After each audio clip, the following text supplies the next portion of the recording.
जय श्री गणेश। संकष्टी चतुर्थी, सकट चौथ या तिलकुटा चौथ की व्रत कथा। प्राचीन समय की बात है।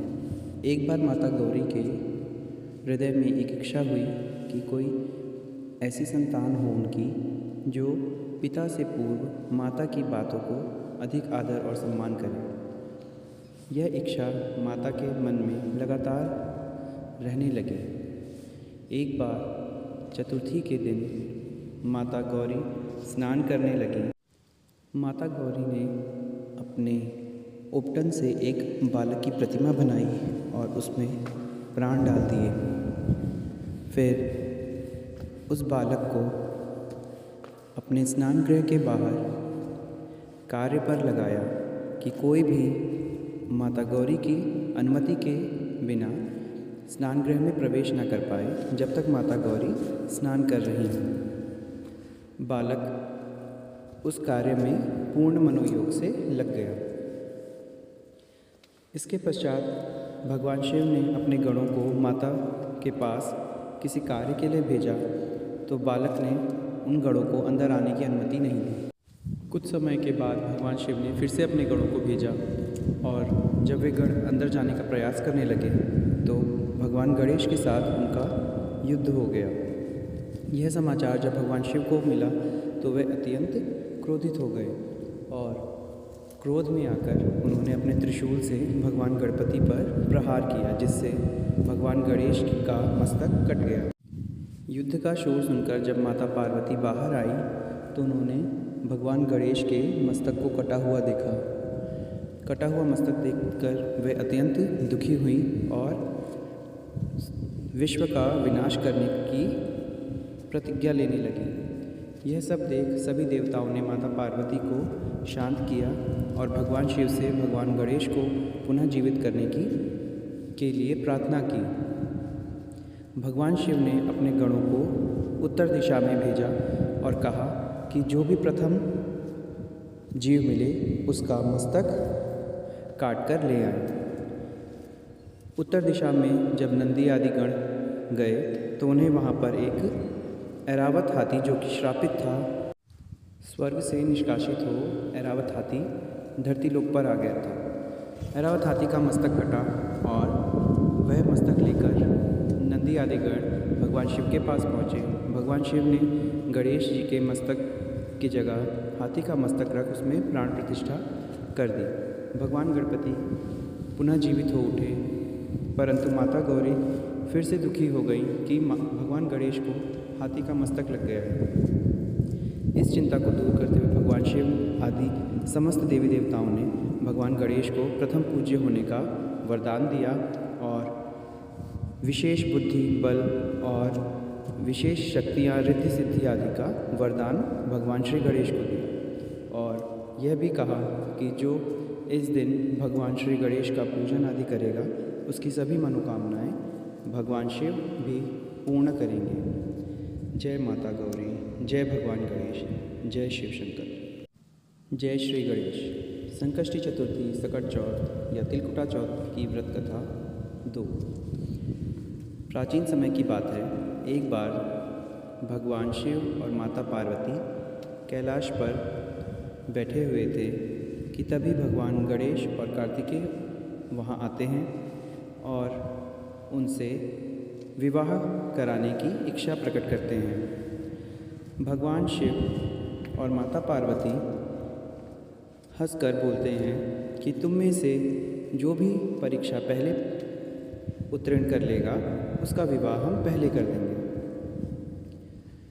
इसके लिए भगवान शिव उन्हें एक प्रतियोगिता बताते हैं कि भगवान गणेश और भगवान कार्तिकेय में से जो भी पृथ्वी के 7 चक्कर अर्थात 7 परिक्रमाएं लगाकर पहले आ जाएगा कैलाश पर्वत पर, उसका विवाह पहले हो जाएगा। प्रतियोगिता की बात सुनकर भगवान कार्तिकेय अति प्रसन्न हुए, क्योंकि उनका वाहन तो मोर था जो उड़कर परिक्रमा जल्दी लगा सकता था। वे तुरंत मोर पर बैठे और उड़कर परिक्रमा लगाने चले गए। भगवान गणेश ने अपनी बुद्धि का उपयोग करने का सोचा, क्योंकि उनका वाहन मूषक था जो धीरे धीरे चलता है। भगवान गणपति ने बुद्धि का उपयोग किया। भगवान गणपति अपनी वेद अध्ययन और पुराणों के अध्ययन से जो विद्या प्राप्त हुई थी उसका उपयोग करते हुए प्रतियोगिता को जीतने का विचार बनाने लगे और उन्होंने भगवान शिव और माता पार्वती की 7 प्रदक्षिणाएँ अर्थात फेरियाँ चक्कर लगाएं। जब 7 परिक्रमाएँ पूर्ण हो गई तो भगवान शिव और माता पार्वती ने भगवान गणेश से पूछा कि पुत्र, तुमने हमारी परिक्रमाएँ की और तुम प्रतियोगिता में पृथ्वी के और आकाश की परिक्रमा करने क्यों नहीं गए? भगवान गणेश ने कहा कि माता, पुराणों में माता को पृथ्वी और पिता को आकाश के समान बताया गया है, इसलिए मैंने आप दोनों की परिक्रमा कर पृथ्वी और आकाश की परिक्रमा पूर्ण कर ली। यह बात सुनकर भगवान शिव और माता पार्वती अति प्रसन्न हुए और उन्होंने भगवान गणेश का विवाह रिद्धि सिद्धि के साथ करा दिया। ओम श्री गौरी गणेशाय नमः। माता सकट, माता चौथ अर्थात माता गौरी और भगवान गणेश सबकी मनोकामनाएं पूर्ण करें। ओम श्री गौरी गणेशाय नमो नमः। संकष्टी चतुर्थी, सकट चौथ या तिलकुटा चौथ की कथा। 2 भाइयों के परिवारों की कथा। यह कहानी 2 भाइयों की है जिसमें बड़ा भाई बहुत अमीर होता है और छोटा भाई गरीब होता है।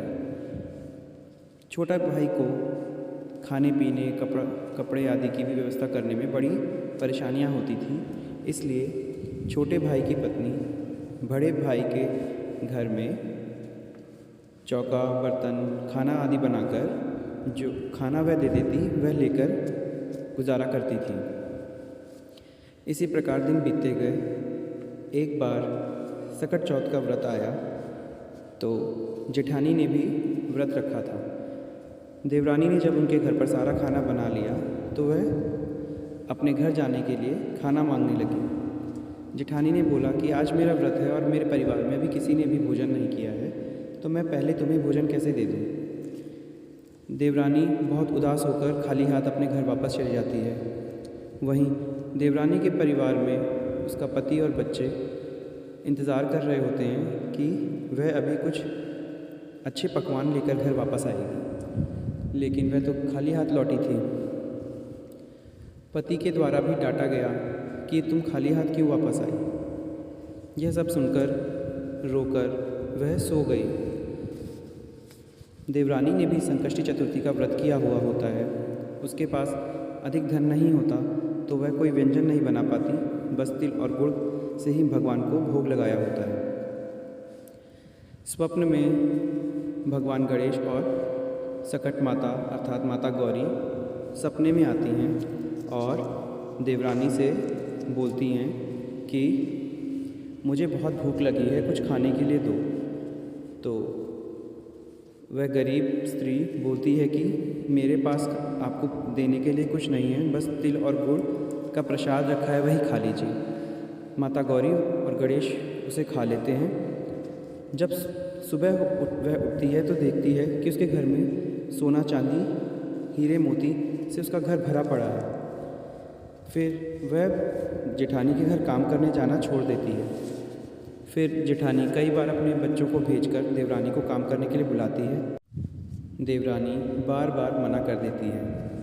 फिर पता लगाने के लिए जब जेठानी उसके घर पहुंचती है तो देवरानी बताती है कि स्वप्न में भगवान गणेश और माता पार्वती आए थे और उन्होंने ही उसको धन और समृद्धि, ऐश्वर्य और सुख का आशीर्वाद दिया, जिससे उसके पास इतनी धनमाया हो गई। यह सब सुनकर जेठानी भी अगली बार अपने घर पर तिल गुड़ का प्रसाद बनाकर उसे रख देती है और जल्दी सो जाती है। जब उसे भी स्वप्न आता है और माता पार्वती और भगवान गणेश उसके स्वप्न में आके उससे भोजन मांगते हैं तो वह देवरानी की नकल करते हुए बोलती है कि छीके में गुड़ तिल रखा है, उसे खा लीजिए।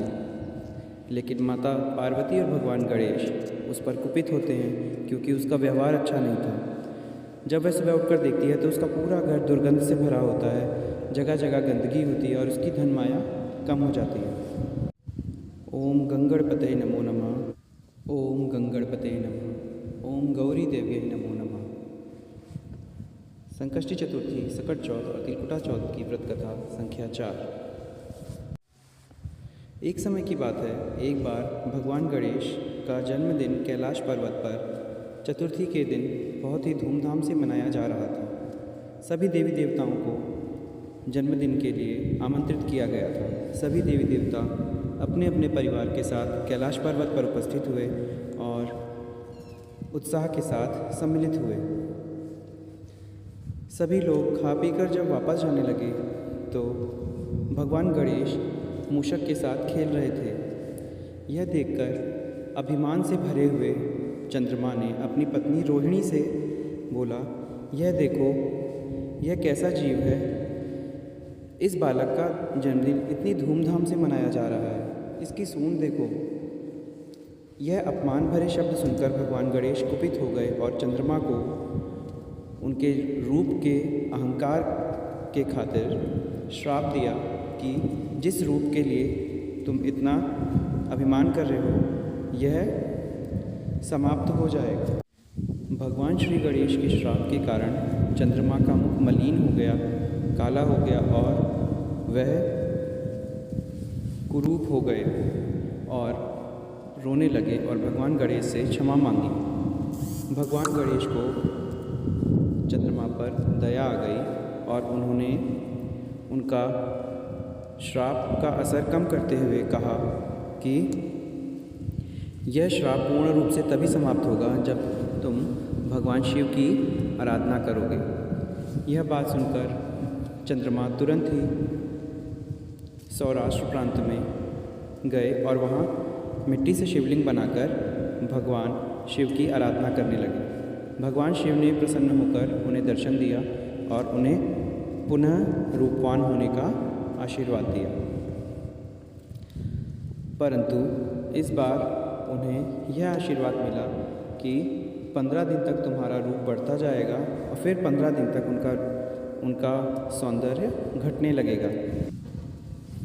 तब से 15 दिन भगवान चंद्रमा की कलाएँ बढ़ती हैं और 15 दिन भगवान चंद्रमा की कलाएँ घटने लगें। माता गौरी और भगवान गणेश सबकी मनोकामनाएं पूर्ण करें। ओम गंगणपते नमो नमः। गौरी सुताय नमो नमः। माता गौरी की जय। वीडियो अच्छी लगी तो लाइक करें, चैनल को सब्सक्राइब करें और अधिक से अधिक शेयर करें।